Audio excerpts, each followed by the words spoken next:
غوا وی که پسونه دي ستا پرې جوړ کارونه دي. دا په لوګر ولایت کې د حیواني محصولاتو نندارتون دی چې د هالند کمیټې د مسؤلینو له لوري د کرنې او مالدارۍ ریاست سره په همغږي د مالدارۍ نړیوالې ورځې د لمانځلو په موخه د ځایي مسؤلینو او لسګونه تنو مالدارانو په شتون کې جوړ شوی. مسؤلینو د مالدارۍ برخه کې د افغانستان لپاره د هالند کمیټې هڅې د قدر وړ وګڼلې او له مالدارانو څخه یې وغوښتل چې خپل کسب او کار ته دې دوام ورکړي او مالداري د هیواد په اقتصاد کې اړینه یاده کړه. د مالدارانو لپاره چې لبنیاتو سنټرونه نه لرل، دکانونه نه لرل، په مختلفو ولسوالیو همدارکم ته په مرکز کې فعال شوي دي.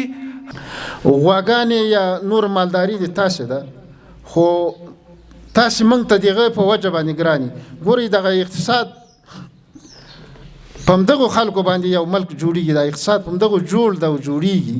انانو خواهش مې دا ده چې د ټول مګو تاسو په اتفاق او په اتحاد په وحدت سره به د نظام ته کار کوو. که زه نظام ته دا کار کوم چې په دې دفتر او په دې هغه کې ناستم، خو ته خو نظام ته دا یو کار وکړه چې د مالدارۍ بخش کې د نظام لخبر دم د نظام لخبر یو کار ده.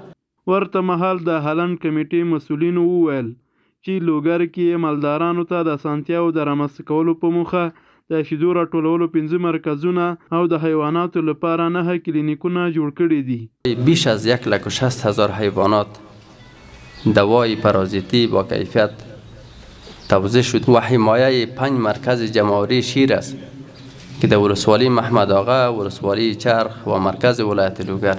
تر هغه پورې موږ زراعت او مالدارۍ قوي نکو او هغه ته بنیادي کارونه ونکو، تر هغه پورې د موږ د ملک جته نه رسیږي.